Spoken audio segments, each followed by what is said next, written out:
Merci, Monsieur le Président. Avec votre permission, je continue mes plaidoiries en ce qui concerne M. Mamadou Aliou Keita et qui est fortuitement accusé dans cette affaire et emprisonné depuis 14 ans de viol sur la personne de Mme Aïssatou Bari. Monsieur le Président, Messieurs les assesseurs, toujours poursuivant la narration des faits de la cause, le 7 mai 2013, comme dit plus haut, pendant la confrontation, Mme Aïssatou Bari, je précise ou je confirme que mon client n'a jamais connu d'ailleurs, déclarait qu'elle logeait à la CBG où elle vendait des oranges et qu'elle était au stade. Quand les militaires ont commencé à tirer, selon elle, sur le président, que dans la panique, elle a fui avant d'être interpellée par un militaire inconnu et que son téléphone de marque Sony et ses 10 000 francs auraient été emportés. Et à quelques mètres, elle aurait croisé mon client, adjudant Mamadou Aliou Keita, qui l'insultait en ces termes, bisolidio. Que ce dernier lui aurait administré un coup de crosse sur la tête et qu'elle serait tombée. Et entre les deux coups, qu'elle posait la question de savoir si c'est bien Aliou Keita, Mamadou Aliou Keita, que c'est à terre qu'elle se serait faite déshabiller et violée par M. Mamadou Aliou Keita. Au stade, elle est allée se confier à une femme Soussou dans le quartier Oasis où elle aurait fait sa toilette et où on leur aurait offert des habits avant que la Croix-Rouge ne la dépose à l'hôpital Donka.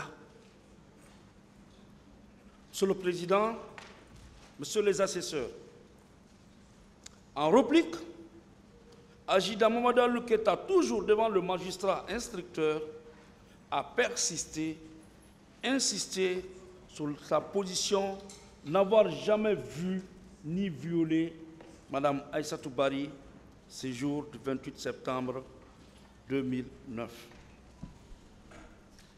Il a soutenu la même position devant la juridiction du jugement.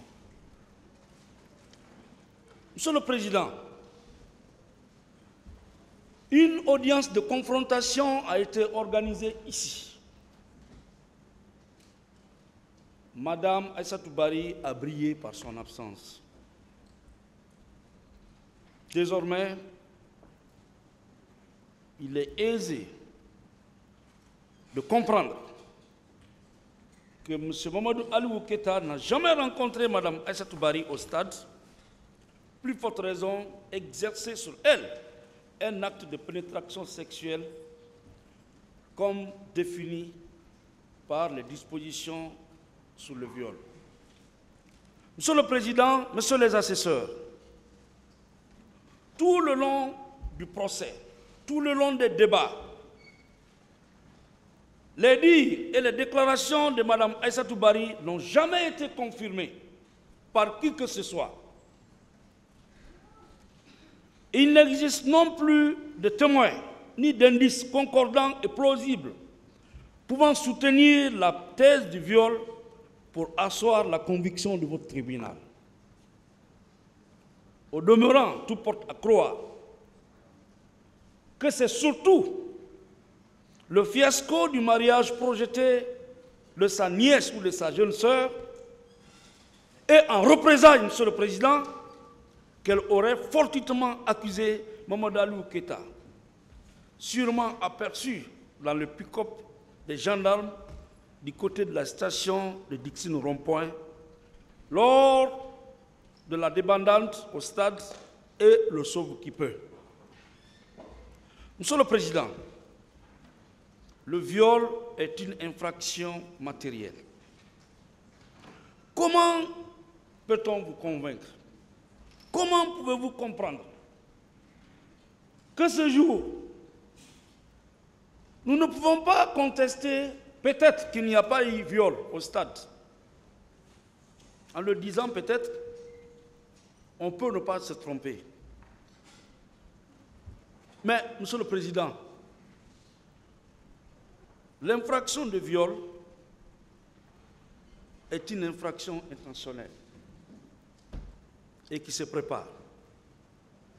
Comment M. Mamadou Aliou Keïta, ces jours-là, qui est venu avec ses chefs, avec ses amis, qui n'est pas descendu de leur pick-up, si un transport judiciaire, comme d'ailleurs l'a demandé M. le procureur, avait été effectué, je pense que M. le Président, votre tribunal serait davantage convaincu et séduit le tribunal par les arguments. Oh, combien de fois juste, M. le Président, réel et réaliste, soutenu jusque-là par mon client, M. Mamadou Aliou Keïta. Tout le monde connaît ici le stade du 28 septembre. Tout le monde sait qu'en face du stade, il y a une station. Mon client a déclaré ici que c'est dans l'enceinte de la station que leur véhicule a garé. Et que celui qui détenait l'arme, qu'on appelle le Cougar, ses amis sont descendus. Quelques minutes, avec la masse, ils se sont réembarqués précipitamment, ils sont revenus à leur base. Monsieur le Président, dans ces circonstances, qui peut, moi, me convaincre? Qui peut vous convaincre, Monsieur le Président? En dehors de simples affirmations, il semblerait que, on dirait que, qui peut vous convaincre que M. Keïta peut avoir le temps de réfléchir à une femme en ce moment, Monsieur le Président? Même pour réfléchir à une femme, il faut avoir le temps, Monsieur le Président. Chaque chose a son temps. Comment M. Mamadou Keïta peut réfléchir?